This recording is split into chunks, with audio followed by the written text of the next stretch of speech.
no one lasts more than an hour. I don't know if I like that one. Let's try.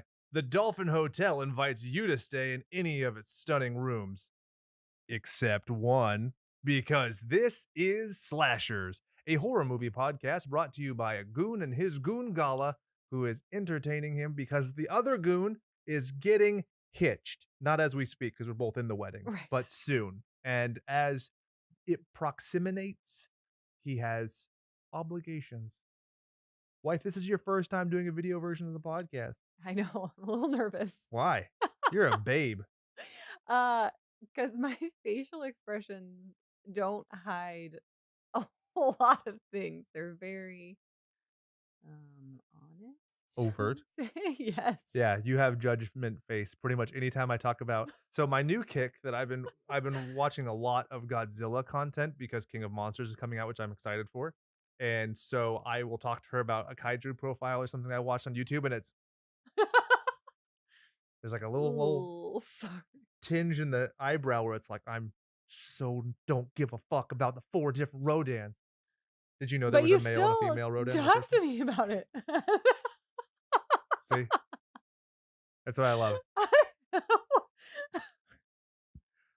I don't care, but he keeps talking. It gets to the point where we're both such stubborn people that she's like, I am not going to listen. And I'm like, I am not going to stop talking. Chad will appreciate this because he likes anime shit. This is my very limited knowledge of anime. There was a Gundam show at some point, which is big robots fighting. Yes. One Gundam has an unstoppable laser gun and one has an unbreakable shield. And I was like, why the fuck didn't you just combine them and have the best guy ever? Idiots. What movie are we doing? Do I have that face right now? You have, yes. You had that face during our vows. Wow. We just went on Costco.com and we were getting pictures blown up. And I saw a picture where she was like, these are your vows. You referenced Dana Scully in these vows. Ya bitch. That is not true at all. I did reference her though, correct? You did. And April O'Neil, correct? That is also correct. And look at my wife. I done good. So what movie are we doing, Bae? We are doing 1408. And what? So Chad and I had discussed doing this movie, and I brought it to you, and you were like, I think I've seen something. And it wasn't that movie. And then we did this fun game where we went through, and you thought it was every movie but this movie, even though you acknowledged that John Cusack was in the film that you thought it was, and it had a number for a title. It was only when I put on the title screen for the movie, you're like, oh, I have seen this. Yes. I loved it so much.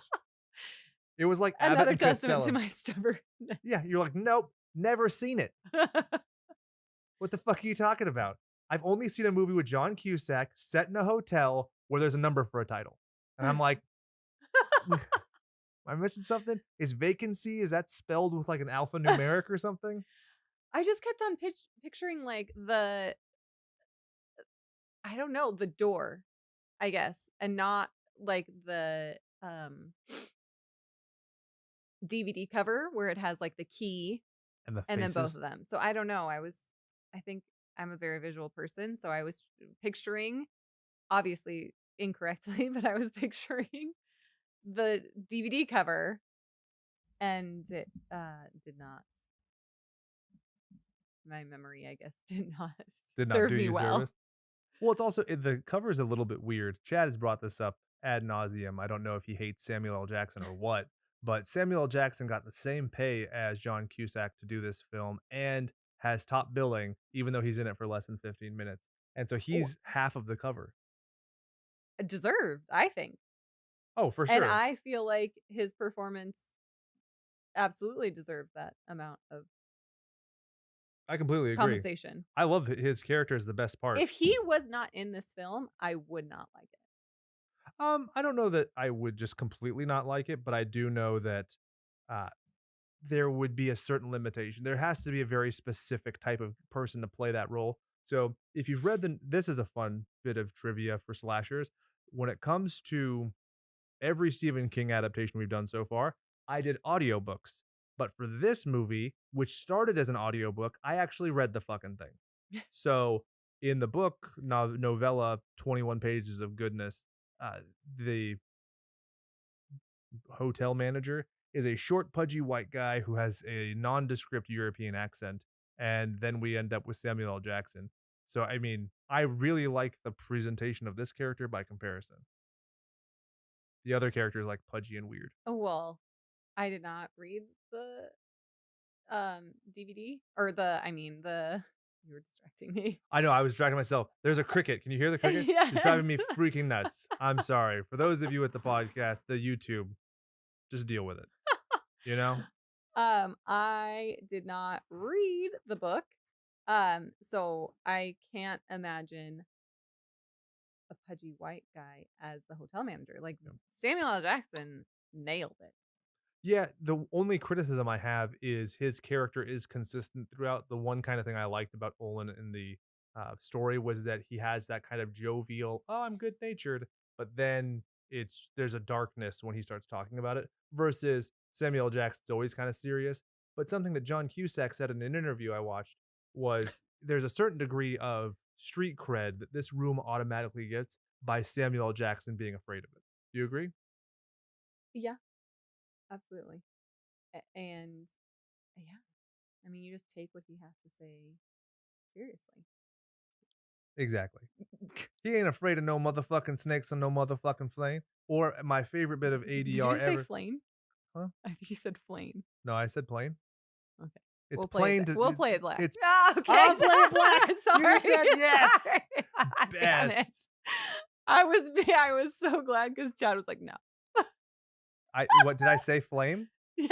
See? What is flame? I know. That's not even a word. I know. Maybe it's because I was getting to this. My favorite bit of ADR ever. Chad, have I mentioned this on the show before? My favorite of all time is from Snakes on a Plane when they dub it over for TV. And instead of saying motherfucking snakes on this motherfucking plane, they say these monkey fighting snakes on this Monday to Friday plane. Monday to Friday plane. The weekend's off. It's party time. Uh, It's the Soul Plane on the weekends. Remember that movie? heyo. I think that movie came out around the same time as 1408. Really? I don't know. Oh, Maybe. I was like, I didn't fucking see it. So the movie has 4 endings. Which did you like the ending that we got? Bless you. Bless you. Sorry. Look at this fucking professional that I'm married to. I think she sneezed with her eyes open to keep the show must go on. Anyway, did you like our ending? Our ending is the one where he plays the tape recorder and his wife is like, "What? I can hear my dead baby's voice. I'm gonna drop these delicates." And he has that smug look of like, "I told you," and she's like, "Oh." We actually kind of talked about this. I don't like that. I don't like that the wife can hear their daughter's voice. I wanted it to just be him hearing it. Just because that would add to his insanity. And just solidify, right? That it was just all in his head. So another ending, he dies, and then Samuel L. Jackson goes to the funeral, and then as he's driving away, he sees John Cusack in the rearview mirror. There's another ending where, just like you said, John Cusack only hears Katie's voice, and the wife just doesn't have anything. And then I think there's yet another one where something, but whatever. My point being, like with Chad, there are parts I like of each of them. I think the perfect ending for moi would be something kind of like Mission Impossible. And what I mean by that is this message will self-destruct in 6 seconds. And so as soon as he hears the daughter's voice and he like looks over at the wife, then you see this like of smoke come out of the tape. And so it's like, nobody's ever going to hear this again. And neither of you fucks can prove it. Okay, and she does not hear it? No, she does hear it, but she can never recreate it. So she has to wonder if she's crazy too. It also builds that. And also, in my ideal one, doesn't write the book. In the short story, he doesn't write the book. He actually abandons it all, and he ends up sleeping with the lights on because he, like, for the rest of his life, he has failing health because he's been so fucked up by this scenario. And the light always reminds him of the Australian desert, even though he never goes there. It's something that So another he just character stops does. writing altogether. Yep. Oh, I like that. Yeah, he's like super traumatized. And here's an interesting fact. The movie is fucking longer than the entire events of the short story. The short story takes place, it sets forth very clearly that his time in the room is approximately 70 minutes. And then there's no follow-up beyond that. And there's a little scene with him and the hotel manager before, and that's the whole thing. Do you think that the film would have been as effective if it had done that? Yes. I Really? think that it would have been more effective, but it would have to be R. I don't think you'd do it PG-13. The audience that we're appealing to is the lowest common denominator with a PG-13 you can get for horror Right, logistically. right. So you're not having people who are well versed in horror or literature. You're, teenagers and tweens, and this is a great intro movie to horror, though I think. And so if you're presenting it out there, you kind of have to spoon feed people to an extent. Versus an R-rated movie, I think it's much easier to just be like, here's some spooky shit, deal with it. But that's And just not me. really have like a lead in Yeah, I mean, the lead or in like for a this backstory. exactly. The lead in for this is completely not important. But we'll get into that when we do the slay by play. You thought you were gonna derail me, but I'm a fucking pro. All right. Now I read something and I don't think it's true. Somebody said that the axe that the fireman uses is from The Shining. Sure. Not Well, happening. that would be cool, but very. It was also shot at the same studio in L Street in London. Don't believe it. Fuck off. John Cusack apparently the ledge that they use that he walks along was also used in Stephen King's Cat's Eye in 1985. Have you seen that? I know. Okay. I don't care. This is his second appearance in a Stephen King adaptation after Stand By Me, also based on a short story, The Body. And did you see that? Probably. Okay. I vaguely recall I it. don't. I know think I any get of it confused with Pretty Woman. What, Pretty Girl? What's the one where the kid gets stung to death by beeves? these. Was not Pretty Girl? Woman. My Girl? My Girl. Is that My Pretty Girl. See, I know non-horror films. Last one. Did you know this was the first time that John Cusack and Samuel L. Jackson had shared the silver screen together? I did not know that. Do you I think thought their chemistry was good. Yeah. Did you think this was the Considering. last time? Oh. No? Do you think it's the last time for a Stephen King adaptation? No. That is correct. In 2016, they were also in Cell together. Not The Cell, the Okay, Jennifer Lopez movie, which is badass. That movie's fucking dope, and not enough people give it credit. As a vegan guy, to watch a horse get cut into 70,000 fucking pieces and spread apart is like, but awesome. You know what I'm talking about? No. Oh, I'm gonna fuck your life up. Is You're it never gonna also a sleep horror again. movie? Oh yeah. Oh. This is severe. This is kind of in that like Event Horizon, like almost really amazing, but there are some flaws. Okay. Maybe we should watch that next for the next one you do. But There I've you go. also I've put you up to series in the past and like planned out very meticulously what your next appearance will be on the Yeah. show. Never happened. We were gonna What? do all the Mimic movies. Never happened. We were gonna do the Species It movies. was never happened. not to my. Don't get defensive. Okay. It's not your fault. It's the circumstances. We have a little redheaded tyrant running around our house now who walks and runs. How does that So make you exciting. feel old? No, just tired. There you go. All right. Are you ready for the stabtistics for this week? Hit me. Not literally. No, don't do that. Not gonna convince me. Homie, don't play that. Stabtistics. Graphic occurs. There's a stabbing sound effect. Budget $25 million. No. Gross was $131,990,000. You fuckers couldn't spare an extra $1,758 to make it a nice even $132 million. Cheap fucks. Domestically, $71,985,628. So domestically, Not we could have great. done our part by doing an extra, whatever. It's not a big deal. Opening weekend, June 22nd, 2007. Do you know what other movie came out? Oh no. Same weekend. Exactly. It's The Competition. You actually have seen this movie. I have not. I avoided this movie like the plague because I thought it sounded terrible, and I like the main actor in it. This is an unofficial sequel to another movie that stars Jim Carrey. I'll give you a hint. The Office. I'll give you another hint. Noah's Ark. Evan Almighty. Yep. You didn't ever seen that? Nope. Oh, I thought it was Sounded cool. terrible, so I was like, What? "No." Well, I mean, for you. Yeah. Down with Satan, know what I'm saying, dog? You know what other movie came out? Black Sheep. not the Chris Farley film, but rather a movie about, it's a New Zealand film, I believe, where it's a bunch of rabid zombie sheep because That sheep, sounds amazing. they outnumber people like millions to one or something like that. I think it's like 10 to 1 statistically. So pretty dope. We should watch that. We'll do, I already forgot what the next movie is, but after that, we're The going to do, Cell. yeah, we're going to do Cell and then we're going to do Black Sheep. Runtime 104 minutes. What did you think? About the time. Yeah. Well, I used to say, is it easy breezy, beautiful cover girl, but you were like, I um I thought that some of the parts dragged on a little bit.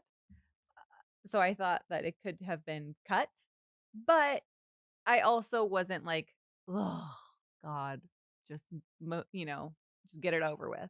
Like I thought it it's good. was fine. So you would describe it as not like Our Intimate Life, where you're like, Jesus, finish this up already, but more like, an episode of The Office season 9, where you're like, it's not great, but I'm just gonna get done. I Okay, guess so. okay, that's fair. I would definitely agree with that sentiment. There are some certain scenes in this movie where you're like, really? I'd much rather have had an hour and a half movie and spared 10 minutes of like the needless intro before the intro and stuff like that, which we're going to get into in the Slave I Play. You still didn't derail me because I'm still a professional. Directed by Michael Hallstrom. Do you know any other movies that he's done? No. He's a Swede. He did Evil in 2003, which John Cusack was like, for those of you who are only listening to the audio format, I just mimed jacking off. He also did Derailed, Drowning Ghost, and this is one you might have seen, The Rite, where Sir Anthony Hopkins plays a possessed priest. Mm-mm. It's almost a good movie, but it is not. Written by Matt Greenberg, who wrote Halloween H2O, Pet Sematary 2019, and you might like this one, Reign of Fire, Christian Bale with some butt-fucking dragons flying around. Remember that movie? Also, no. Really? I don't think so. Right up your alley. Maybe. I mean, if I saw the cover, maybe. You imagine Christian Bale with a beard and some dragons. Yeah. Okay. Also written by Scott Alexander and Larry Karaszewski, who did Problem Child 1 and 2 and Ed Wood and The People vs. Larry Flint and Man on the Moon and the first Goosebumps movie. Which was good. That's actually a very fun little career that they've worked out, and especially Man on the Moon. Huge fan of it. If you haven't seen it, indulge yourself. So there's some credentials behind this. I think that they had to be very creative to take 21 pages and turn it into this film. Even if there is some filler, the gags and stuff that you see, you also always have to factor budget and stuff like that into something like this. Like they built a fucking hotel room that could submerge into a giant tank that could tilt at 45 degrees. I mean, this is not some fluff blue screen, green screen thingamajig. Well, you can tell by that budget. The 25 million, that's actually not that high. Is it 25? 25 million, but they grossed a lot higher than that. That's okay. Thinking. So you don't believe me. She's looking at the tablature, my friends. Sorry. Wow. I think that by the time I had looked at it, I only saw the gross. And so I was like, no. Mm-hmm. Sorry. So I'm going to scroll back to where I was in the notes and we can move on to Snicknames, which used to be called Nicknames, but because I stuttered once, I changed the name. Oh. You don't know this. I did not know You don't that. follow the show week to week. This fucking guy, can you believe this? John Cusack. What do you think his nickname should be? I have one, but I want to see what you say. Don't look at my tablet. I wasn't looking. I don't know. I don't have anything. Let's move on. Samuel L. Jackson. What do you think his nickname should be? Do you have, let me simplify this. Do you have nicknames for anybody in this movie? No. Okay, perfect. So for John Cusack, I have voted High Fidelity. Have you seen that film? No. Fuck. I picked it based on a movie that you might have seen. It's a rom-com. No. What? Sorry. Fuck. Better Off Dead. No. Guy who talks to sandwich in Better Off Dead. No. He talks to a sandwich. It's the best scene in the movie. No. Fuck. I don't have anything now. What? Gross Point Blank is too long to say, Chad. G.P. Blee. Gibbib. I'm not going to say that. I'm just going to say the one guy who's in this fucking movie for the 80% of it. We're going to come back to that Main character 1. There you go. Samuel L. Jackson. I thought this was going to be easy for you. Frozone. Oh, yeah. I mean, guess so. Yeah. You guess so. But that I thought, like when we come up with nicknames, they're usually like related to the film. I try, but Like sometimes I go a little too weird, and people are like, oh. "What?" Like Urchin Mary was mine for the pregnant chick in Legion because it's like the Virgin Mary, but because she's like dirty. And I think that nobody resonated with that. There's like, you should have just called her Prego or something. Oh, That was what it was in Prego. my notes. I fucked it all up. Way to go, honey. I did. Sometimes you try to be too close. I do. That's Urchin Mary. That's what I'm even saying. So I was like doing the whole tap of the nose, whatever that means. So I am down with Frozone. Well, It's easy also, for me to remember. he fucking freezes in the movie. So I thought that was not him, but Mike Enslin freezes. Oh, okay. So it's I like, was like, no. I'm sticking with Frozone. He technically is in the fridge. There you go. And he's cool as fuck. He does not sweat at all in this film. All right. All right. Then there's a bunch of other people. I don't give a fuck. Tony Shalhoub's in it, so you can call him Monk. But, I mean, there is one that I'm very proud of that Chad did not like. So the daughter, Katie, was played by Jasmine Jessica Anthony. I want to call her Cinderella. You're sitting there. Why Cinderella? Because her clothes? Nope, not because of her clothes. Oh, because she turns to ash? Yes, exactly. That's good, right? It's stupid, but it's good. Sure. You've only just begun. Yeah. All right. So we're going back to Mike Enslin. So he's sarcastic. He's a writer. He has a terrible Hawaiian shirt on. He starts a fire. Mm-hmm. We call him the temp because in the office, Ryan started the fire. I'm trying to help you out. I'm meeting you halfway and going to references that you like. Otherwise, I'd call him like Pyro and reference the X-Men. We can call him Pyro. No, I don't want to do that. I want you coming to me. I'm coming I to do you. like Pyro because he does set fire to the room. Why wouldn't you just say that in the first place? Because I was trying to help you. I was trying to be considerate of your feelings, but I guess you didn't want that. Anyway, so since you don't care about me coddling you and you think you're a little big bird on my show, how about you do the recapitation? Whoa. Too late. You're already responsible. For the shortest description of this film you can muster. Last time you gave me a hard time because it's like a run-on sentence. So It was. what do I have to? Is it just like a one sentence, or can I have like a short paragraph? You can have one sentence with a semicolon. What?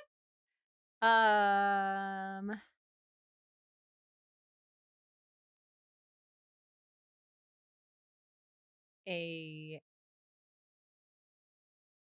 Writer? yeah, I was gonna say a man, but A man who writes. but then that's too many words that I'm already using part Exactly. of my sentence. So, a writer who investigates haunted hotels. No? No, he does. Okay. Checks in to room 1408 and discovers the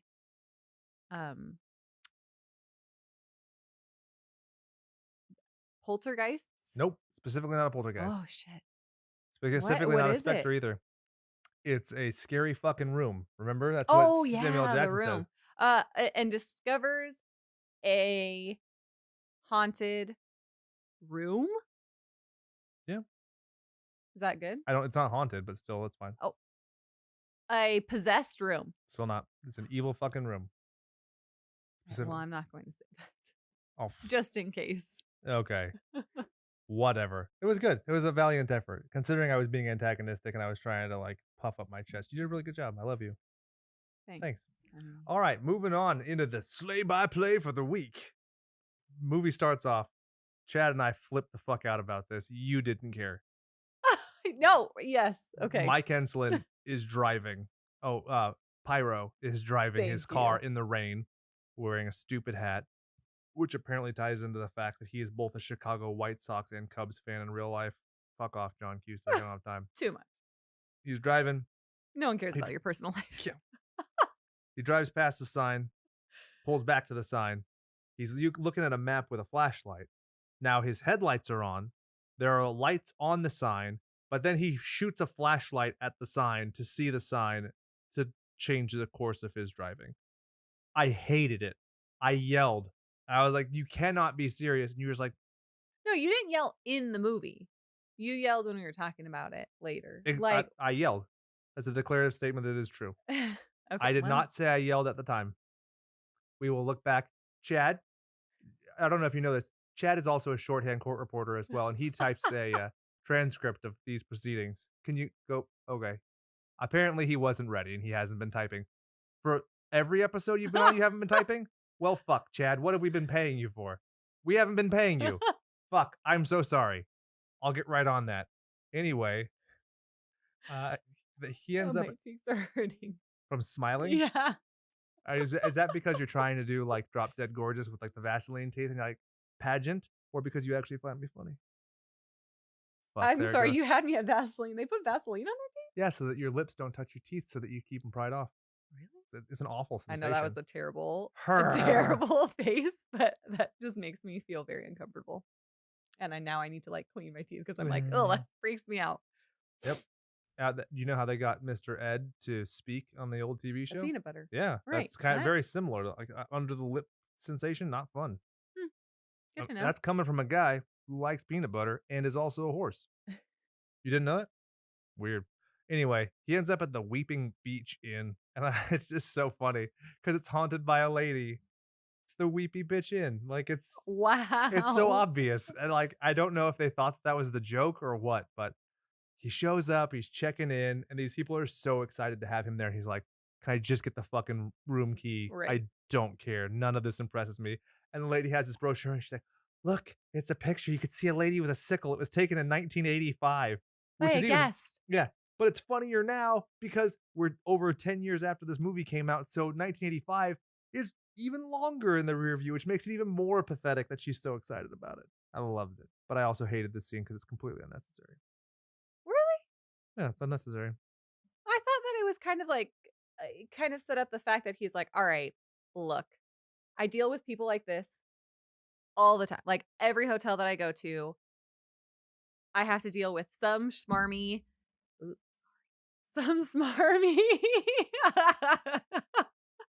those of you listening, you definitely heard a thud sound because she just violently punched the pop filter. Emoting with my hands. It's okay. So it's just setting up his backstory, so why he's so cynical when it comes to the fortune. Right, because he has to deal with all these, hotel owners that are like trying to get people to their random hotel in the middle of nowhere. Well, right? Because of that, there's a great reference to Psycho in here, where he mentions that it's a great way to get guests to your hotel when the highway is off. It was a reference.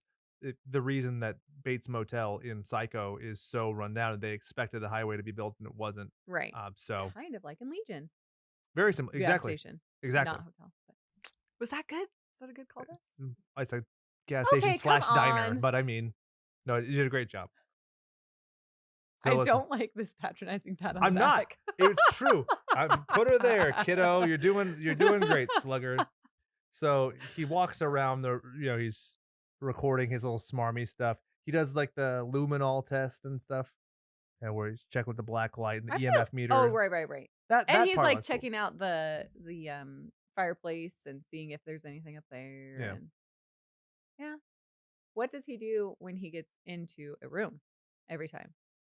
He takes a cigarette and he puts it in the ashtray, which is kind of correct. In the book, he does have the same cigarette. His brother died of lung cancer, so he hasn't smoked, which they reference in the movie as well. So no, I didn't know about the lung cancer. I thought it was like a superstition. No, and he had quit, but it didn't say like why. He quit because of his brother.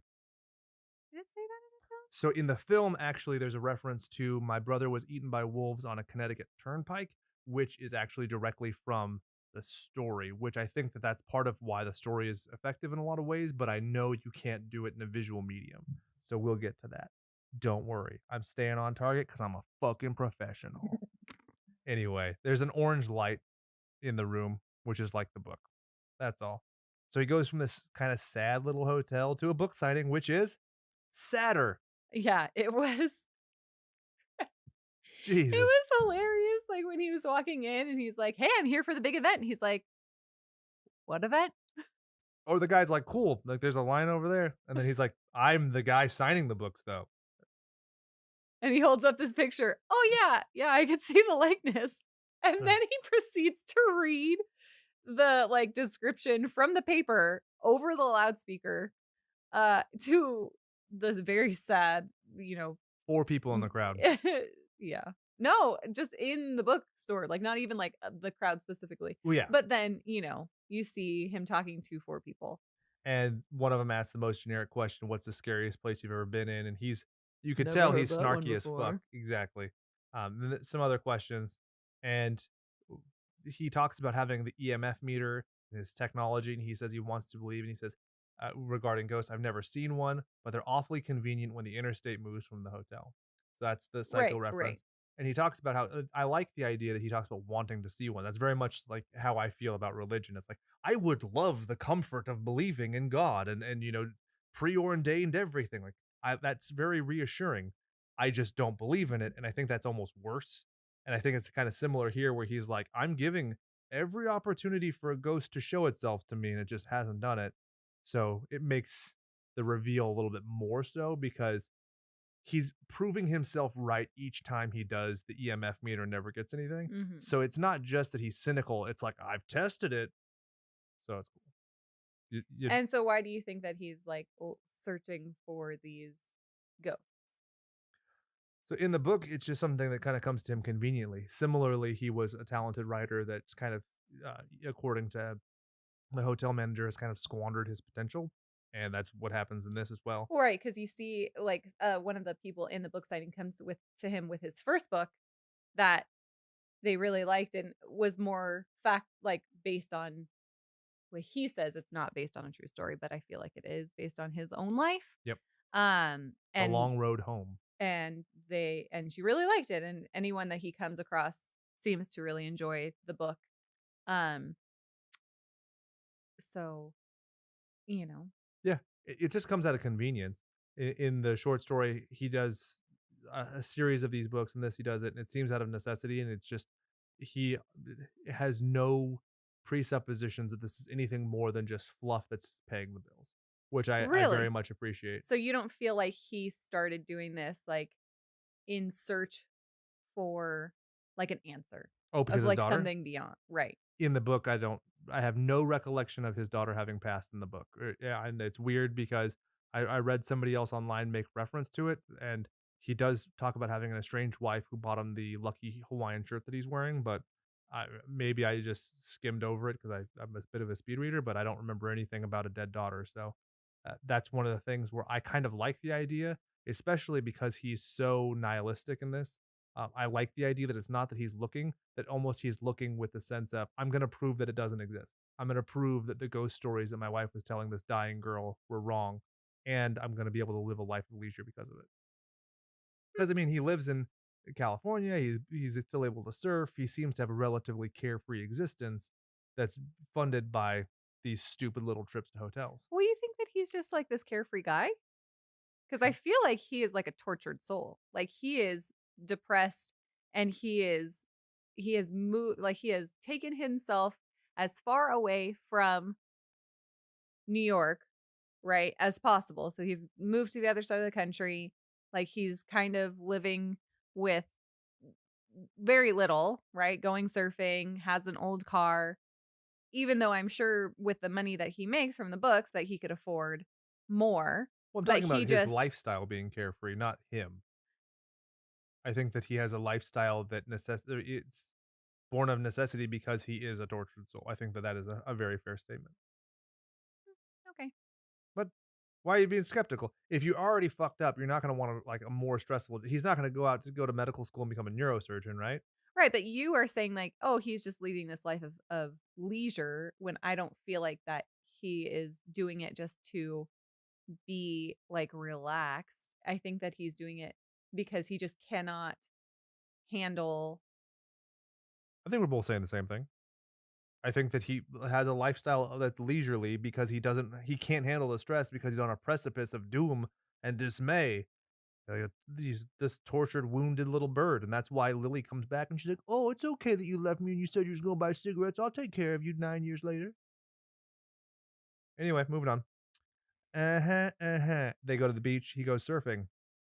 He sees a plane going overhead with a sign for, quote, cheap auto insurance. And he gets hit by a wave and goes under. I Which is, pa- like, my fear. I hate the beach. And so I was just like, oh, this is pretty scary right here. Right? Practical stuff's scary. I mean, it's always those things where you're like, ugh, like when Judd Crandall gets his Achilles cut off. You're like, oh Yeah, God. no. Which Anyway, I almost did as a child. yes, this is a bad story. Do you want to tell it? Do you don't? No, I could. Do you want to be that autobiographical? No. Okay. There is a theory that I have that he's already dead in this movie scape. It is kind of touched upon, but we'll get into it later when he has the flashback to it or what have you. But no surfing in the story. I don't care. I don't think that this is a long distraction. It's not much fill. It's 2 minutes of actual screen time. It's fine. You were upset that it wasn't actually Chris Hemsworth who asked if he was okay. Yeah, I was like, is that? And he's like, Because I rewound it because I wanted to make sure I could read the sign on the plane. And she's like, is that Chris Hemsworth? And I was like, nope. no. She's like, are you sure we should rewind it? And I was like, okay, but it's still not. And she's like, maybe it's his brother. Still no. Some guy. All right. Then he goes to the post office, a P.O. box. The clerk compliments his new book, and he's like, yeah. And he looks at the clerk like you're a douchebag. Meanwhile, he's wearing a fedora and sunglasses inside. And just the worst ensemble of all time. It's true. I thought his wardrobe for the entire movie was pretty terrible. But I think that, again, that goes to his like writer persona. Well, also the wardrobe in the actual hotel is spot on. I mean, in the story he's depicted as having this like ugly Hawaiian shirt that he wears for good luck, and I mean, I actually really thought the costuming was effective. So I'm glad that you shit all over. It's fine. The next scene is in a diner. He's looking at brochures for all these hotels, and he's like, "Get fucked." Just like you said, it's these people who are like, "Come review us. I want the 5 stars on Yelp. I want to be in your book." He gets a birthday card. Couldn't give a fuck less about the birthday card. You have no idea how old he is. Who cares? Shows he's a tortured soul. He's counting down the days till he's dead and can be with Katie. Right. Cinderella. Is it funnier the next time? You see how seamless it was? Okay. Because if you had said Cinderella and not Katie, then I think it would have been better. But shit. All right. Gonna have to go back and edit that. He gets the postcard from the Dolphin Hotel. Don't enter 1408. I can't take it seriously. There's a contraction. If you want me to take it seriously, do not enter 1408. Am I right? Oh, so who do you think sent the postcard? There's so many dumb fan theories online. The worst one I saw was that it's the hotel manager sends it to him because he's an angel. No. What? No, that's a dumb idea. I don't think it's a terrible idea that the hotel manager does send it to him if you have the ending where he dies and then he is haunted by John Cusack in the rearview mirror, because he refers to John Cusack's character, Pyro, as being a hero for dispossessing the room. Okay, but why would he have sent him the postcard if when he actually went to the hotel and wanted to get in the room, he was like, no. Adding the mystique. That's one of the things that John Cusack's I don't buy it. Oh, who do you think sent it then? Jesus? No, I don't know. Like, that's why I was curious. Because I was trying to think of like who might do this. And I thought maybe it might be like one of his fans, like of his books, or maybe his publisher. I don't know. The room itself. His wife? Maybe she wanted to get back at him for weeks. Yeah, dude. They're still married. Life insurance policy. Then she lives a life of leisure. Just saying. We've watched enough Forensic Files. It's definitely what happened. Moving forward, he does the math and he finds out that 1 + 4 + 0 + 8 equals 13. Booyah. Spooky. He goes home and calls and asks to book the room 1408. He's told it's unavailable, and he's like, motherfucker, I didn't even say when. And the guy's like, it's unavailable. How about next week? Unavailable. How about next month? Unavailable. Next year. How about next year? Click. You got your ass hung up on. I was going to say something inappropriate. Oh, do it. No, it's too late. Inappropriate. So then he goes to the library and he's looking at microfilms. Have you ever done that? No. I'm so jealous. I've never done it. Chad, have you done it? It's bullshit. Oh, okay, because I always see it in movies and I'm like, did those exist? Not at the libraries that I go to. Never. Be fucking dope to do that. I am so envious. It looks cool. It has that cool sound effect. It's way more satisfying than just going on Wikipedia. Yeah. You know what we Just should do? Googling. This is what we should do. Next time Wikipedia asks me for $50 or whatever, I'm going to say, redo your articles so they look like microfilms. I'll send you $50. But until then, don't fucking bother me. Now, I'm I see, researching my like, movies. do they have to turn a knob? Yep. Okay, see then. So I cool. want to do that. Yeah. You know what also I like? I like the rolling ball thing. Okay, but it reminds me of like an old mouse that I used to have for my computer Yep. I like that back too. in the day. We'll incorporate the two. We'll have a knob and a rolling ball. And we'll move on. So there's a cool shot of him when he's being studious with the microfilm thing where it's the overhead with the ceiling fan. You remember that? Yes. And his notepad, right? He's flipping through his notes. Yep. I like it because later on they mimic the same shot to show the time's passed. I thought it was cool. Oh, I thought that not that time had passed, but then again, he was just in this psychosis. Because I thought the first shot where they showed it, he had notes, like he was taking notes. But then the second time they came back, he flipped through his notebook and it was blank. You're going ahead. You're talking about after he comes out of what he thinks is the trauma at the beach. Well, Yeah. you said the two shots of that same thing, right? You said they call back to that. Yeah, but I think you're totally right. It's just, I'm just talking about the aesthetic. It's showing that from because it mirrors itself, you're seeing that this is him in his presupposed future after he had, it's hard to describe because the room is giving him these hallucinations or whatever. Right. So the second time is the hallucination mirroring something that we've already seen, anchoring it in a pseudo reality. Right. Yeah, but you're totally right. Blankness. Okay. Just like what's between my ears. Blankness. Then he goes to the publisher and he's calling Tony Shalhoub, Monk, Master Splinter, if you like certain bad movies. Not that bad, but just not that good. They get the lawyer. The lawyer doesn't do any real talking, but whatever. Well, and he was instructed not to, really. Yeah, because they believe that Mike Enslin, the pyro, can get along in the tooth when it comes to talking. Maybe Jake should have played him. Hey, yo, take that, John Cusack. I almost said June. Not Joan, not John, June. Their third sibling. Oh, I just punched you in my... do it on mine. Whoops. So they talk about the federal civil rights law. They say that they'll sue if they don't get it. And then Tony Shalhoub is like, hey, you're going to be in New York. You're going to call Lily? And he's like, no, I'm not going to do that. It's just business. In and out. That's what he said. It's what a hamburger's all about. He lives in California now. It's clearly what he means. So you were annoyed. You're very annoyed that I had rewound the film to look at the time code. What are you even doing? I was super annoyed. I was like, I just want to make nothing had happened like of significance. And so I'm like, what the fuck is happening right now? Just after 1408 in the movie, it cuts to New York, and that's when he's in the cab pulling up to the Dolphin.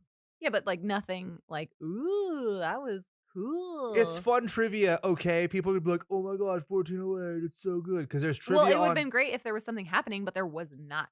Well, people say that the movie ends at 144.08, and I'm like, I can't be bothered to check that. No. I'm just telling you as a matter of fact, this is what it is. Don't verify it. Chad is turning. Yeah, see, that's your copy though. I'm talking about the one that I was watching. Fuck boy. Oh, see, that's the hard part because we saw just the theater release. Yep. Right. And Chad's over here with his directorial, and you're the one who gave us the copy of the theatrical. Well, even still, just so you know, nothing was happening. Yeah, it's entrapment. Chad's being silly. So it goes from the cab to the foyer. He checks in. The computer says, "Call the butt fucking manager." Somebody checks in. Right? That's what I read. That anyway. She's super polite. There's a baby crying, which happens a lot, which distresses me as a young father. The busboy is like super in the face, and he's like, "Can I help you with your bag?" And John Cusack's like, "No, you can't help me with my bag. Get the fuck out of my face. Get some Mentos." A fresh maker. And then okay, did you watch while watching that when he got into his face? Were you expecting that character to come back later? Yes. Not good at this stuff yet. I was not. I was like, whoa, personal space, man. At the very least, I expected it to be expecting. mimicked by something else. Okay. Because it was such a strong choice comparatively. you see in like certain movies, like if you watch Alien Resurrection, I think it's the same guy who did Delicatessen. Please correct me if I'm wrong, Chad. I love to be proven wrong because I don't have any anxiety about that at all. But in like a lot of French cinema, it's super in your face and it's very disorienting. And because this only happens the one time and it wasn't like a choice throughout the movie by that point, I was like, this is weird. It's coming back. Mm. You'll get there. I know. I'm just. This is what happens when you watch The Emperor's New Groove 150 times and not The Shining 150 times. Let me just. Anyway, this is where we get Samuel L. Jackson comes on in, Frozone himself. What'd you think? He offers. First, he takes him back to the hotel or the office, and he's like, "Oh, he takes him back to the hotel." He takes him back to the hotel. Anyway, he's like, "Hey, I can get you tickets. I can get you some Knicks tickets. I really like that because it comes into play later. Did you like this scene? Tell me your thoughts and feelings on it. Tell me all your thoughts on God because I'm on my way to see her." Well, like you were saying, I actually really liked that he had this like back and forth with him, separate and apart from how the book went. I thought that this was I liked this introduction to the hotel manager. I would like this to just have been the intro to the film. I mean, I think that it's a strong enough scene to really catch your attention and be like, I'm in it. Like going back when we talked about Legion, I feel like Legion, you could cut out everything up until Gladys. Everything is useless up until that part. And you can just start with that and go, shit's hit the fan. I don't care about these people. And in this, it's one guy. And in this scene, he talks about all of the key points you established in the first hotel stay, in the book signing. All of that is established here with his cynicism, his sardonic nature. But you could tell it's Pat. I could totally see that. And at first I was like, no. But then like I liked the other you mean cutting it. Yeah. Yeah. But I can see why you would say that. So did you know that I don't know how solid your French is, but apparently the booze that Samuel L. Jackson offers him is called the 57 Deaths? No. And he says that there's only been 56 deaths in the room, thus implying that John Cusack will be 57. Some fancy fucking booze I know nothing about. He sells them that nobody lasts more than an hour. Okay, because once he started getting into the room and he was like walking around, checking things out, I was like, well, time started. Like you can't, right? When you enter the room, even if you were like, okay, when he entered the room and closed the door, even still, it's not just 60 minutes. It's longer than that. So I was like, well, he already beat the clock. Yeah, I don't have a problem with that. In the way that the story works, it's broken into 4 parts, even though it's a very short story, because it was written for on writing, and it was the whole purpose was Stephen King was just showing you how you do things as like an example, but then he liked it, so he kept going, and so the second part, the first thing, takes place over approximately 70 minutes. So from it's not like it's hidden. It's not like something that you find out as it progresses. Mm-hmm. Boom. The first thing you know is everything you're about to see happens in a very short time. And at first I was very reluctant about that. I was like, this is kind of weird. But then I really liked it as I was reading it because I'm like, in the book, they do a really fun job of making things disorienting. And again, wouldn't work in a visual medium. It works very well in an auditory medium, though, or I guess a textual medium. Because like, for instance, when he goes to the room for the first time, he can't open the door. To get in. Correct.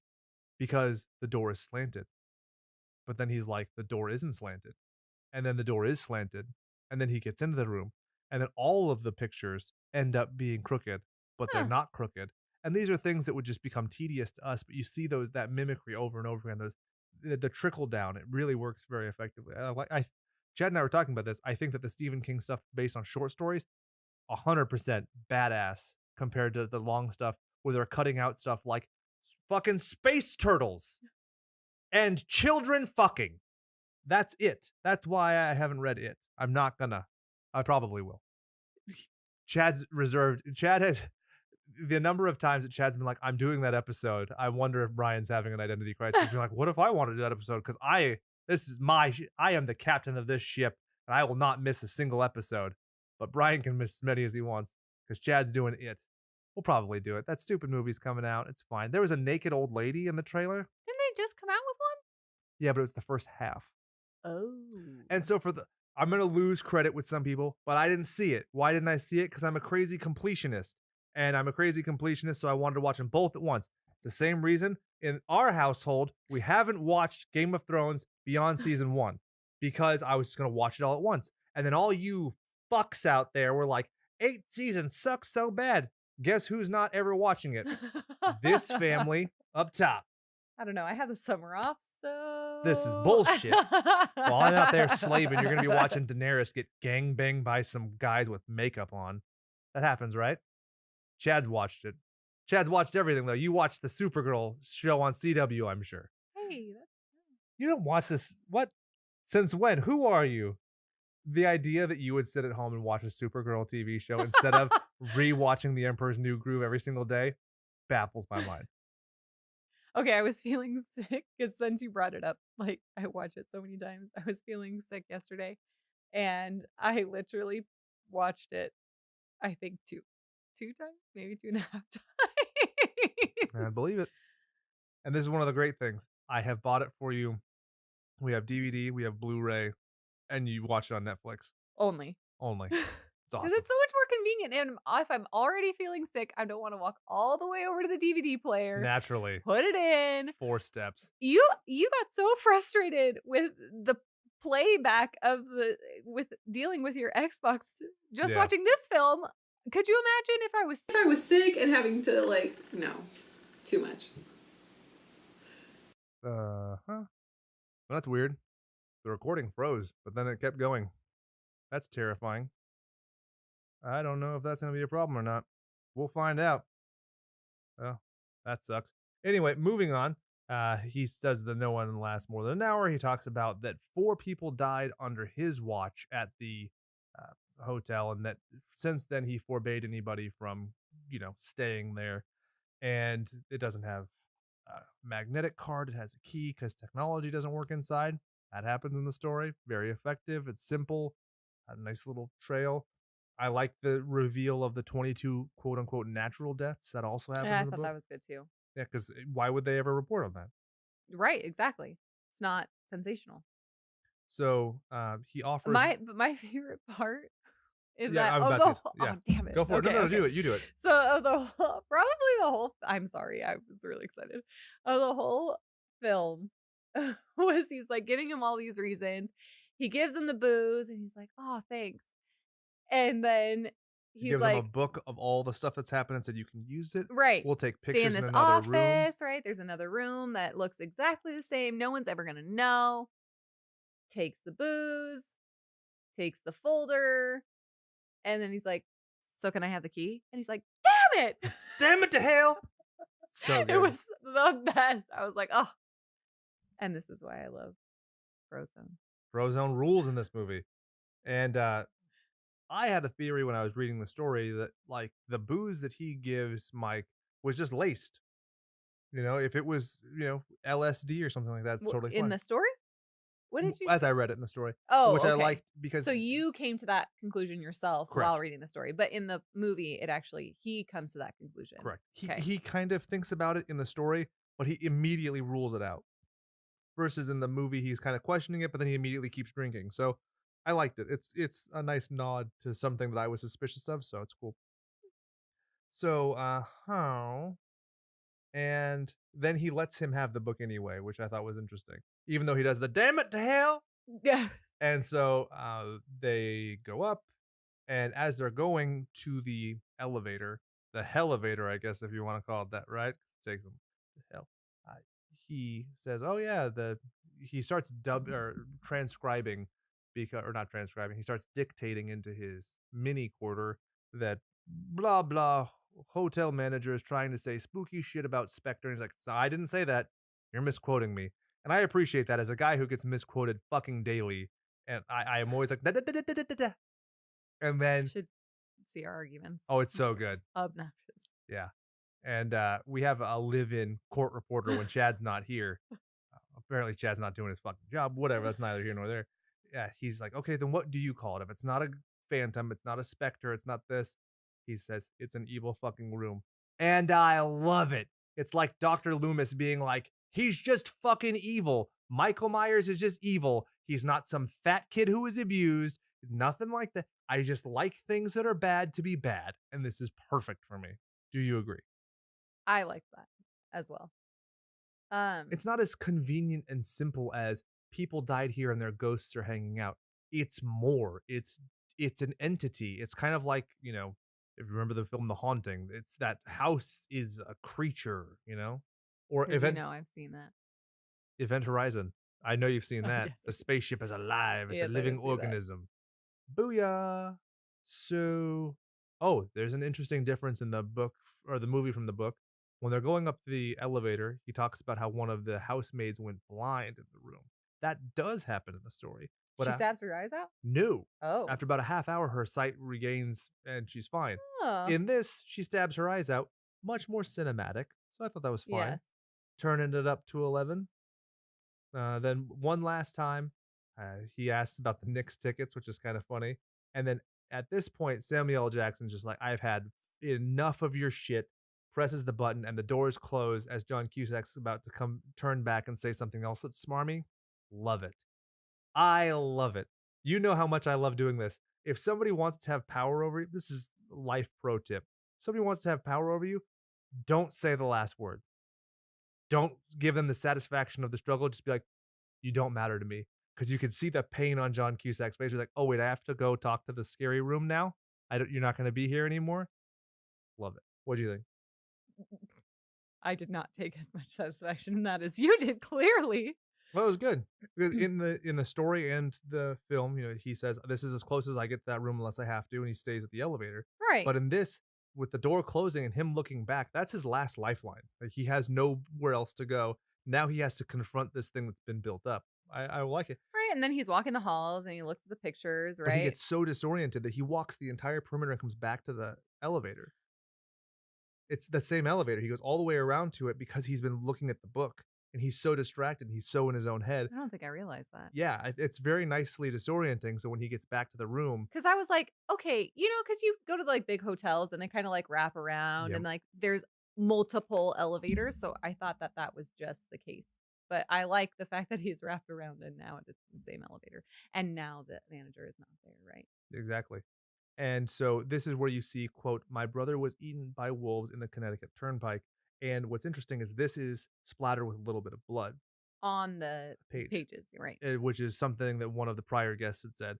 Versus in the story, one of the things that I found super effective about the short story is that he's constantly dictating and virtually none of it is intelligible. It becomes rambling. It becomes very confusing. And there's only about 10 minutes of actual audio.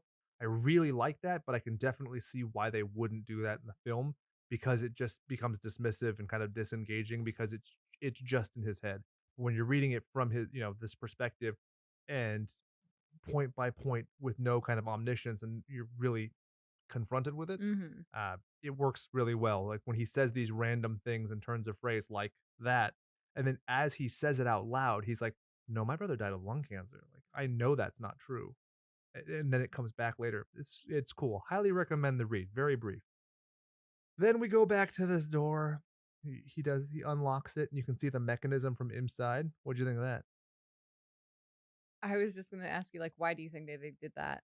Just to show, like, oh, this is an actual lock, that it's not really haunted?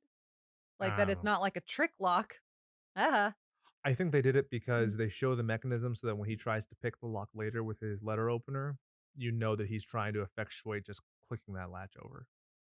It's a very basic key. It's not like I didn't feel like it was necessary. It's not. I kind of just like that it was like a skeleton key and they could have just left it at that. Yep. Agreed. And he opens the door. He walks into the black room rather than turning a light on before entering a room like a doofus. And he dramatically says, I don't remember. This is it. That's why you don't remember, because I was like, fuck you. It's just like Luke Skywalker in The Last Jedi where he's like, we built up this whole thing and he just throws the light. Fuck you for throwing the lightsaber, sir. Make it meaningless. But I do like this character doing it because the whole point is I just had to listen to this guy fucking talk to me for 20 minutes. I just read this book. and it's just the blandest room of all time. But I really did like the shot where he was walking into the room and that spooks me out because It's like cool. that freaks me out because I could imagine myself walking into a hotel room like that's immediately I have to turn the lights on, Yeah. and the fact that he just walks in and I expected to see some short like a shadow or like something crossing that like little patch of light. Mhm. Nothing. So I thought that was really It's a good way of making your imagination do the work. cool. Hmm. And I like the fact that he's completely engulfed because you see his back in it, and as he Right. enters, it's kind of like a symbol of like all hope is lost. Like he is completely within this entity. No part of him is outside.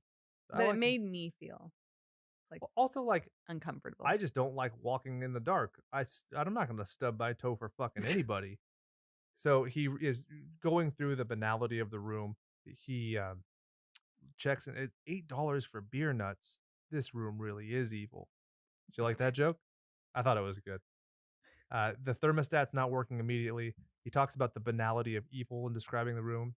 He's talking about this, and he goes, "It does have its charms." It's good. I like John Cusack in these parts of it, but then in the like intense parts, it's just kind of not there. I was Well, thinking he's of like like he plays smarmy very well. yeah, if we did the Avengers in the '90s, he's so much more Tony Stark than Robert Downey Jr. is. A Well, because that is a bold statement. Robert Downey Jr. is in rehab at that time, and I think John Cusack, well, given his kind of bland and weird amorphous face, I feel like he could be three characters: Tony Stark, Stephen Strange, or Reed Richards. But I I don't don't. feel like he would be effective with any of those. What? You bet better than Cumberbatch. What? Cumberbatch was boring. Anyway, we're moving on. He goes to the window, then the clock radio turns on, and he hits his head as we hear, "We've only just begun." I think that was the most startling point of the whole movie That for was me. you. Yeah, you jumped hard, and then when it came to the chocolate, you were so proud. You're like, the chocolate's different. I was like, yes, it was. You're getting this. You're getting the inconsistencies, but it's. I like the way it's built up. I love the choice of song. Jeepers Creepers and all those movies. They do the old song, The Carpenters or whatever, and it's redundant and awful most times. But this is great because it's like a challenge from the room. It's like, oh no, no, no, we're just starting now. All of your little sadness, all of this is it. And this bump on your noggin, just wait. It's going to get a lot worse. Like, I really like that eeriness. Mm-hmm. Did you get that? Oh, for sure. For sure. Did it work for you the 17th time that they played the song? Because by then I was annoyed. No. All right. So he walks by and he rips off some of the toilet paper, wipes his neck with it, throws it away. Then he walks by the toilet paper again and it's also refolded. He becomes very suspicious that somebody's in the room. That's pretty good. I mean, considering we're talking about something as bland as folding toilet paper, but it worked out. You like it? Like it? No. Yeah, well, because he kind of runs through the room, so you kind of get, how the setup of the room. Yeah, it's a good introduction. So I thought that was good. Then he ends up sitting at a place where he can see as much of the room as he can. I like that too. And it shows Seems just logical, right? well, and also like how suspicious he is. Like at one point, he even looks up in the vent and sees something. He's like, "It's a camera!" And Yeah. freaks out a little bit, more than a little bit. Did you expect something? Well, probably not. Why don't I even ask? To pop out of the wardrobe, like when he like flung it open. Mm-mm. Too obvious. I know. If anything happened, it would be like a hanger or something like that. It would have to be a huge I thought misdirect. maybe because like sometimes there's like a moth or like a bat or Oh. I thought you were gonna say like an ironing board that would fold out. Oh, that would be good too. That'd be fun. Smack him right in the nose. Be like, bad John Cusack. Stop looking in the armoire. That would probably be more likely in a hotel room, right, than a bat. He calls out, "You're gonna have to try harder than that, asshole!" up the vent when he thinks he sees the camera. That's fun. The thermostat's over 80 at this point, so he calls to fix it, and they're like, "Okay." Well, first they're like, "Are you ready to check out, sir?" And he's like, "No." And then he asks for help, and they're like, "Okay, we'll send help right away." And he's like, "Really?"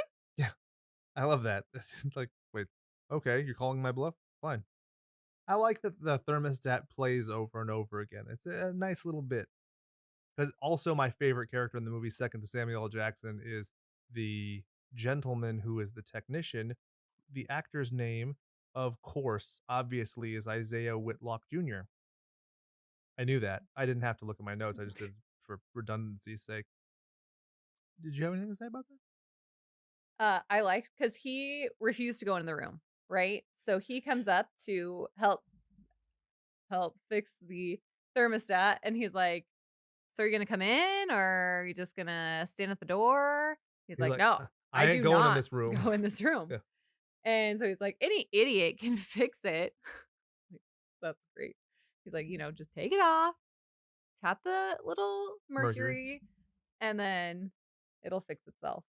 And it does. And For before a he can little turn bit. around to say thank you, the guy is already gone. And he looks down the hall and you can just see the feet turning around the corner. I liked that. Yeah. I also I like like that it wasn't because I thought when he disappeared, I was like, was that just like a I don't know spooky. what you want to call like You I could say spooky. spirit, whatever. I feel like you're gonna correct me. I don't know, it wasn't a spirit. Anyway. Um but I'm glad that we saw his feet, so it was like a real person.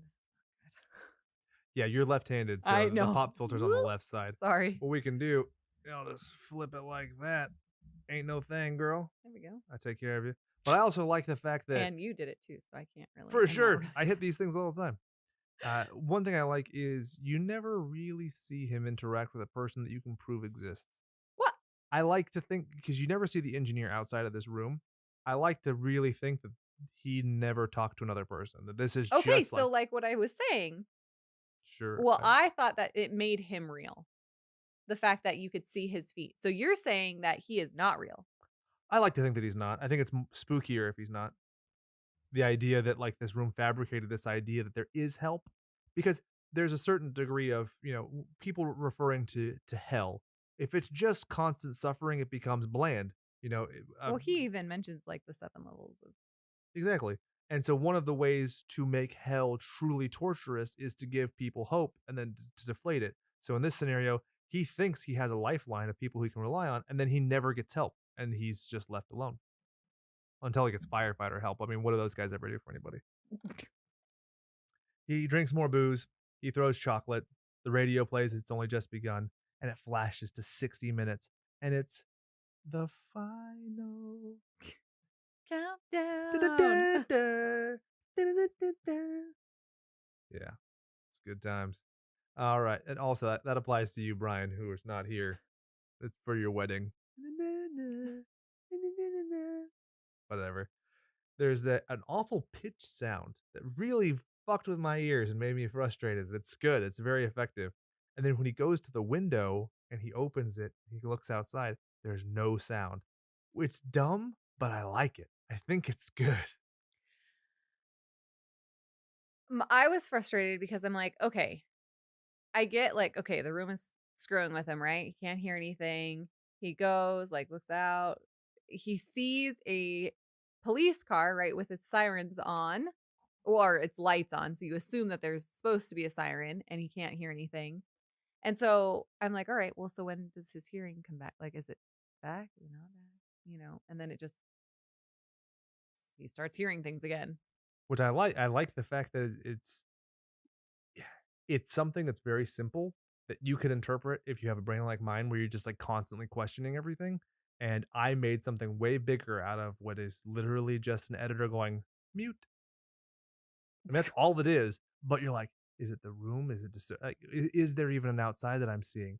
In the book, he Okay, refers because to I like that theory. Like, is he actually looking out a window? Yeah. Because every time he looks out the window, he sees the same exact traffic pattern. Yep.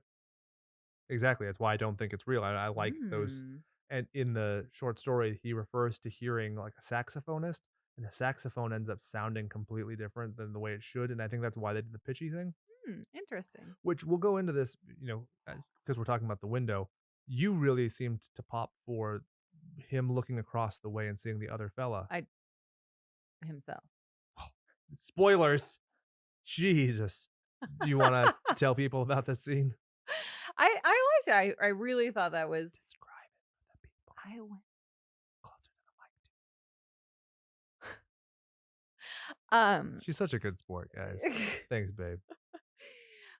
So he looks out the window across the way, right, to another building, and he's calling for help, right? He's waving his arms and yelling. Good.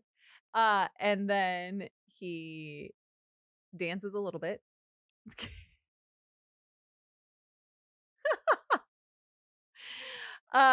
And as he's starting to do these movements, the other person starts mirroring him a little too closely. And so he can't really see this figure. So he grabs a lamp from his room and holds it to his face. And the other guy across the way does the same thing. And who is it but himself? Makes me a little sad. Cool. What? He needs to have a goatee. Okay, but Chad knows why. Oh, you don't. no. Mirror, Mirror. It's one of the best episodes of the original Star Trek, or TOS if you want to be hypertechnical about it.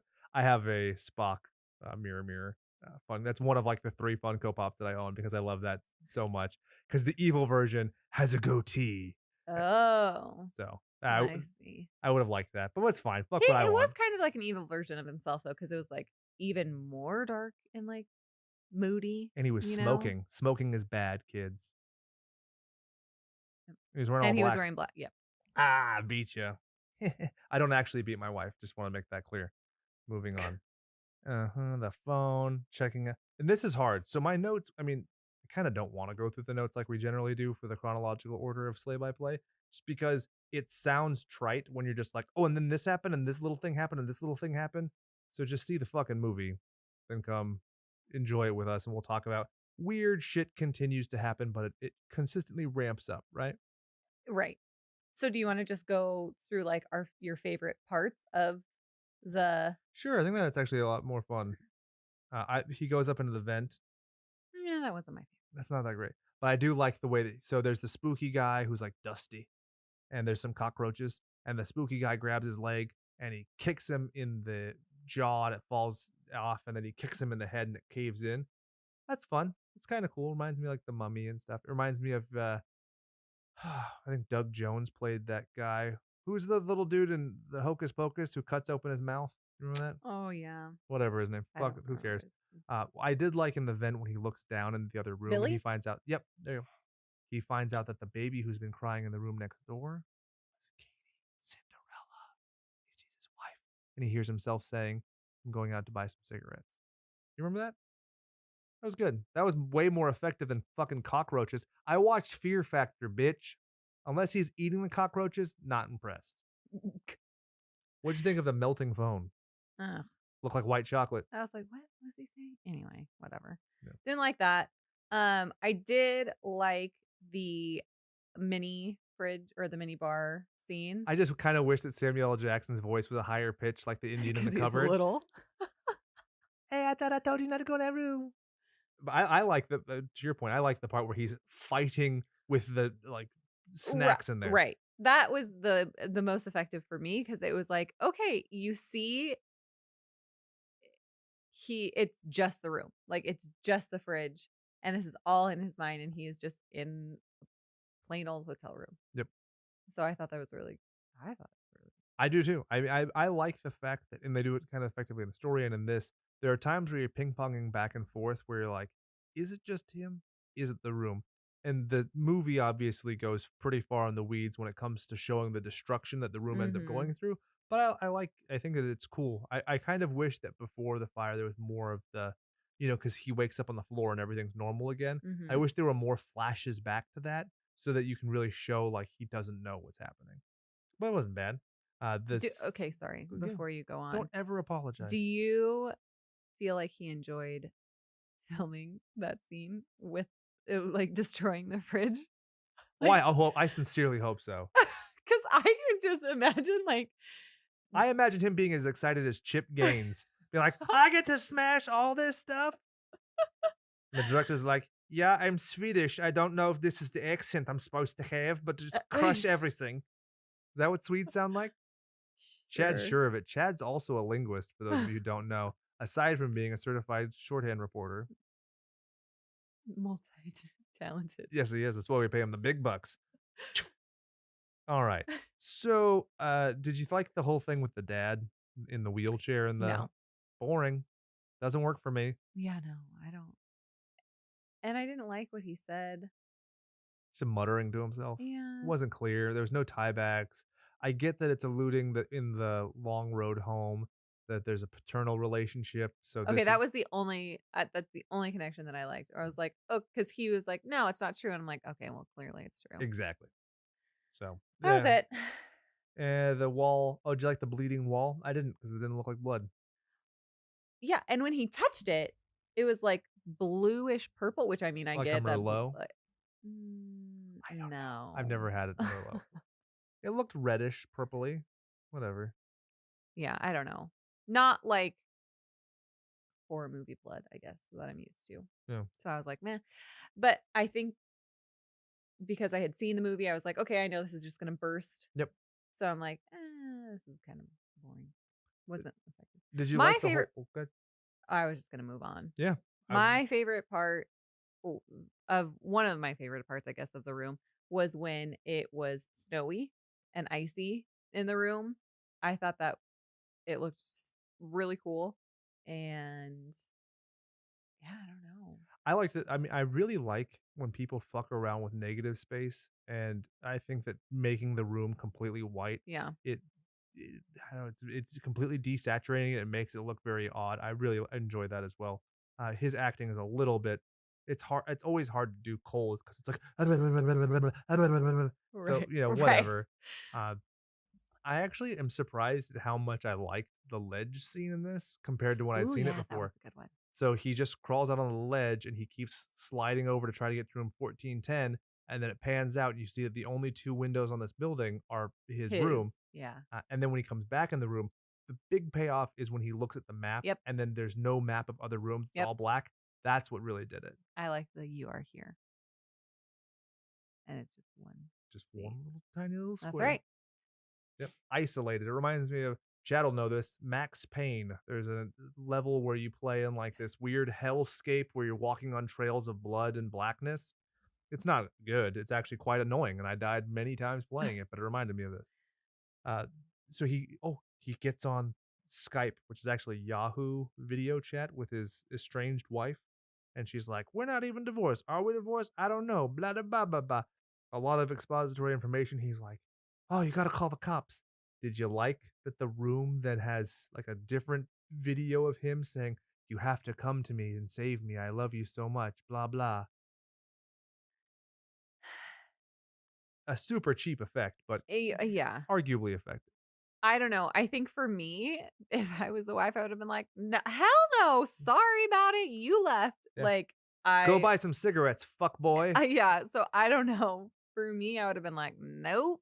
Yeah. But I completely agree. I mean, I think that it. so if you ever Yeah. call me from a hotel room, I'm going to be like, sorry. Not about it. But, the effect that they're trying to reach of creating a sense of stress that his wife is coming and could be in danger, considering all they had to do with that was film on a little video chat, I thought was effective. But then the whole remainder of the movie, it doesn't matter. Yeah. She shows up in a cab and she's not in any danger whatsoever. Right. It's like, all right. Right. Well, yeah.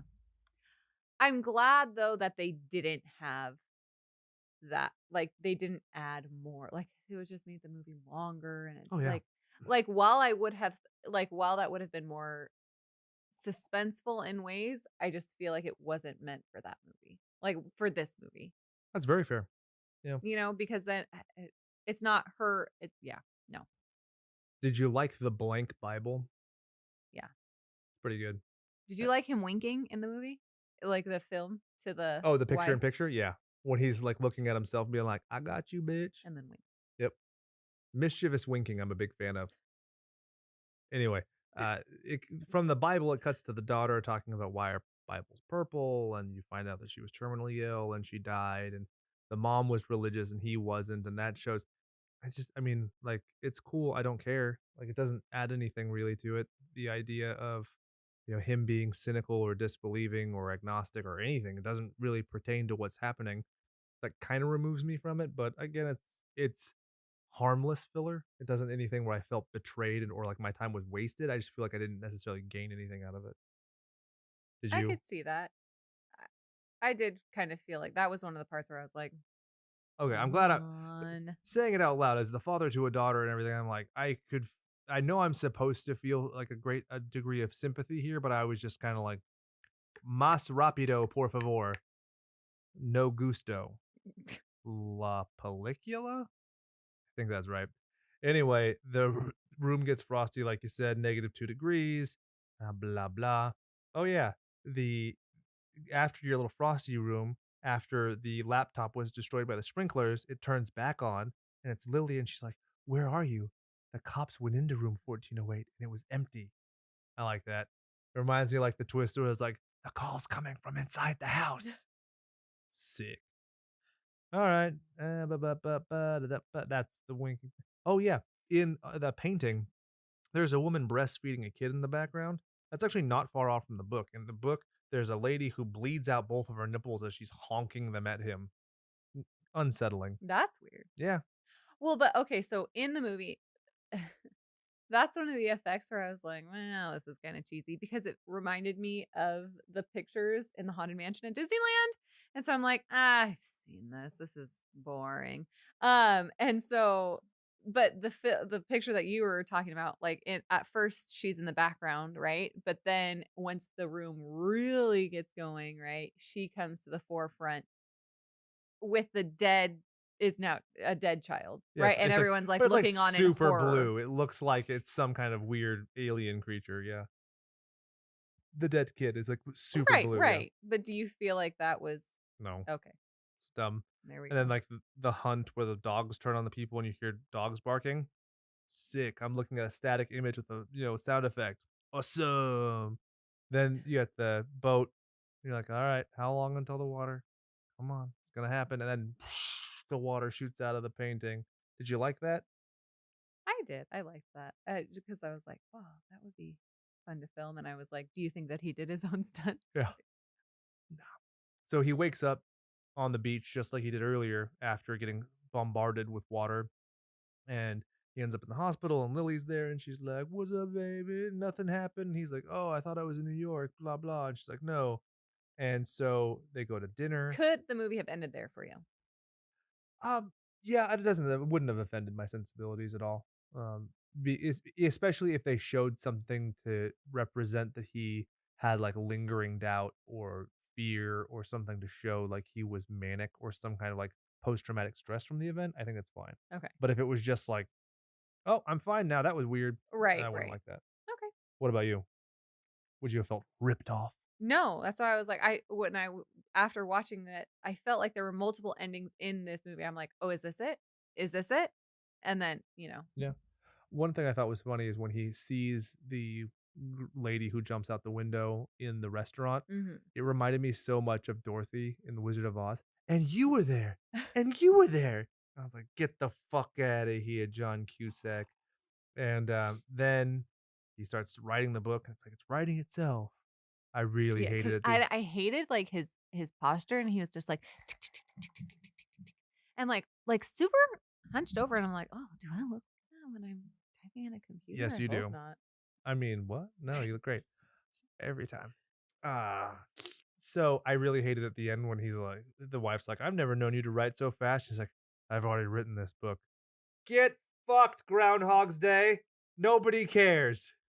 Sorry. Do you know what I'm talking about? Yeah. Ugh. I don't know why it annoyed me so much. I just really hated that line. So he goes to the post office to mail the manuscript, and then the guy who works at the post office isn't the same douchebag. It's the bellboy. Right. And all the people rip it down, and he realizes he never left the hotel room. Fuck. Did you fall for that at all, or was this predictable? No, like I said, I felt like there were multiple endings because I kept on being like, okay, this is this it? Is this it? And so when he was back in the room, I was like, all right, is this it? Still Nope. no. You got like 10 more minutes at Yeah, I least. know. I like that he had the toothpick and he's like, "I was out. I was out." It reminds me of every time I get out, they keep pulling me back in. Silly. Oh, and then one thing is interesting how he suddenly has a bloody nose and bloody ears. Okay, I noticed that too. I'm like, uh, oh, was it because of the sounds of them like tearing the mail room apart? No I don't idea. know. I always fall for bloody ears though. It's always unnerving. Like in Fear and Loathing in Las Vegas, they do it. I'm always like, ugh, hate it. It's such a small thing, but it's gross. Oh yeah. So Katie's there.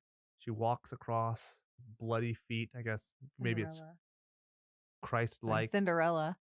Picks up the dead baby girl. She dies in his arms. She just died in his arms tonight. Oh. Huh? Okay, whatever. So then the other song, now you do It's Only Just Begun. Oh. We've only just begun. We've only just begun. So you hear that vibrato up top. Awesome. So then the daughter turns into ash and cinders and is dead again. And then he says, "Oh, I really like the line where he's like, 'You can't take her from me twice.'" I really thought that was Yeah, I thought that was painful. I thought that was good. And then they call and they ask, or they call and it's like, "Do you want express checkout?" And he's like, "Nope, I'm not killing myself, motherfucker." And then they ask Oh, about, well, and then you see a noose. yep, in multiple rooms. Yeah. It's like following him kind of. Yes. And then he sees the two graves, one of Katie and one of himself. I'm like, who buries themselves in a hotel room? You can't even go 6 feet deep because then you're in room what would be 1208 because there is no 13 because 14 is on the 13th floor, but because of superstitious reasons it's called 14, but it's actually 13. Whatever.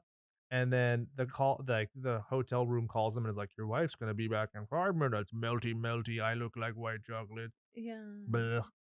And then he talks about how he lived the life of a selfish man and he makes a Molotov cocktail, throws it at the clock. Then he lights a cigarette. Smoke 'em if you got 'em. What'd you think of that? Which part? The Molotov cocktail or the cigarette? Both. Both? It's the same thing to me, I guess. I don't know. Really? Honestly, at this point, I was like, it's getting a little long. Like, Oh no, like I said, I had thought the movie was ending like 3 times before this. So I was like, in the story, uh, he literally just sets his own oh. shirt on fire. Oh, Yeah. that's severe. He just, and so it like burns up. It's like shitty polyester Hawaiian shirt, and then the guy from next door saves him. There's no What? firefighter or anything like that. It's a guy Sorry, who's I'm like just. trying to mask the fact that I'm yawning. It's interesting. It's a guy who was Bro, it looks really bad on camera. he was, what's it called? A sewing machine salesman, just like the first guy who killed himself in the room. And he's just walking by with an ice bucket, and so he puts out the fire. And just like in this, the Enslin pyro, whatever we're calling him these days, says, "Don't go in the room like it's haunted, spooky, spooky." And he says that to the fireman. He says it to this guy. Whatever, it doesn't matter. But yeah, I like the idea of him setting himself on fire a lot. But I could totally see why, for the dramatic effect, he sets the room on fire because you get that kind of badass, like, I don't give a fuck. It's kind of like that little dog where it's like, this is fine. How, Chad, in the director's cut, when he lights the room on fire, does it still the Molotov cocktail or okay? Should have lit himself on fire. You know, one effect I really liked is how the little placard for 1408, when it melts and the black ink just keeps pouring out of it, but it doesn't come out completely. I like that. It's not just ink. It's the Venom symbiote. Did you know that? Yep. Oh. I just combined that. It's all connected. I would love to see John Cusack as Venom. I think it would be bad, but I don't know it could be worse than Tom Hardy. Mumble, mumble. I'm trying to be Woody Allen and Conor McGregor. He literally said that. No. Swear. Tom Hardy mentioned, there's 3 people. One of them's Woody Allen, one of them's Conor McGregor, and there's a rapper of some sort. And he says that was the voices that he did when he was doing Venom, which is why I still haven't seen it. No shame. Then he's in the hospital, finishes the book, plays the audio from the tape because the tape recorder was melted. That happens in the book, but he doesn't do it because whatever. Actually, he does do it. Come to think of it, and it plays the audio, whatever. But it's all rambling mumblings. This gives it much more gravity because you hear the daughter in our version. In Chad's version, you didn't. In another version, the wife can't hear it, but he can hear it. I like this ending, like I said, but for the fact that there's some permanent evidence of the supernatural. If the tape was suddenly destroyed, I like that much better. and you hate it. Yeah, I don't like the fact that she can hear the daughter in the tape. I wish that she could not hear Nate. Like, despite the fact that he is insane, she's like, okay, we can, like, I still love you. And Man, you have Florence Nightingale syndrome. You just want to take care of this like wounded little fledgling. no, because I wanted it to be like Love only him. prevails. No. Like, it is just his insanity. Like, the fact that she hears it too, and it makes me think, like, is she also crazy? Or, like, is she also like damaged from this like experience with their daughter, or So in your like, perspective, this is all just a hallucination and it's just in his mind? yeah. Oh, okay. I like the idea that there is something. So that's why I like the ending. But from your perspective, if it is his insanity, then yeah, if you look Because at it I from think that he went to the hotel, and I think that he went into the room, but I just think that it was just a hotel room, and it was just his insanity like causing all of these things to happen to him. yeah, that's one thing that's interesting. So when he has the hallucination that he lived and he washes up on the shore of the beach, when he's at dinner with his wife, they're talking about his subconscious generating this scenario so that he could try and process the death of their daughter. It was pretty good. So I could see what you're saying, but I like the spooky. I think that I like the cynic getting proven wrong kind of a thing, which I know is weird given atheism or whatever, but I think it's more interesting that way. And also, I mean, I'd almost feel shortchanged to read a Stephen King and that it's not anything scary. It's just thing, but I totally understand why you think that. And I embrace the diversity of thought, and you are entitled to your opinion. Thanks. Honey. Thank you. Now, in terms of categorizing this movie as a classic, trashic, or tragic, what do you give it? Trashic, I think. Yep, same.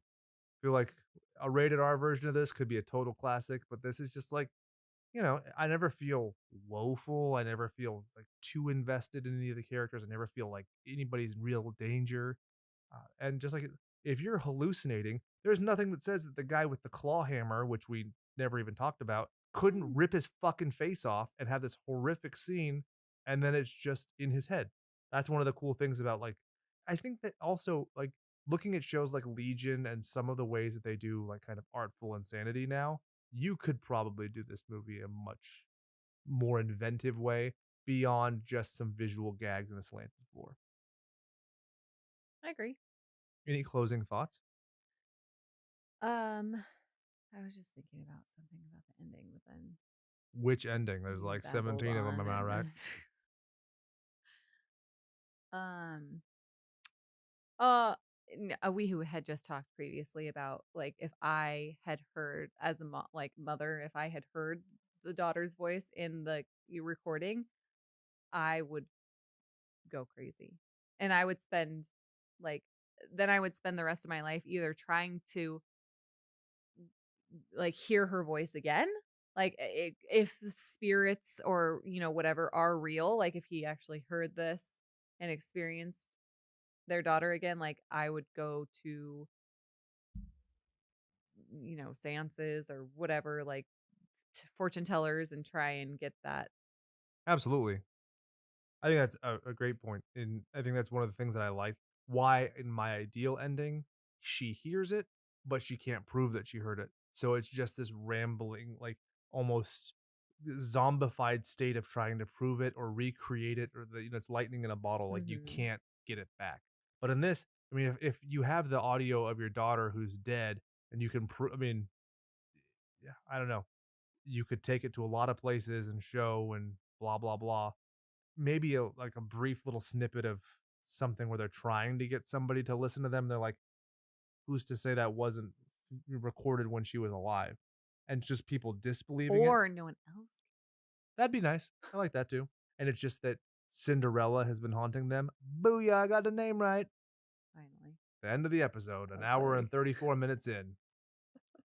So, wife, I think it's that time. Would you like to bestow upon our guests the catchphrase that you have to end episodes? Slash you later. And for my wife, for my friend Chad, For my friend Brian and his lovely bride-to-be, I am Jake, inviting you. Wait, Chad just gestured at me and reminded me of something. He didn't do it deliberately. We have I a was like, I didn't quest see that. to reach 100. Please, if you have not already done so, go to YouTube, subscribe. If you're watching on YouTube, thumbs up. If you're not watching on YouTube, go watch YouTube, give us a thumbs up, then turn off YouTube and go back to the audio version. Thank you very much. That being said, we appreciate all of the goons who've helped out. We appreciate our gold medal goons because I've been starting this trivia challenge and I love so much that I can't even put my fucking phone down from posting it before I already have a correct answer. You guys fucking rule at this. Everything. I love you all so much. Please just try and make Chad's work worth it on YouTube. We have some fun stuff in the work. It's going to change your butt fucking lives. That being said, for my beautiful wife, for my wonderful Chad, for my blossoming bride to be Brian and his woman friend, I am Jake, reminding you to go out there and do something you love. And remember that all work and no power play makes Jack a dull boy. Sorry, I had to burp at the end there. I feel like you're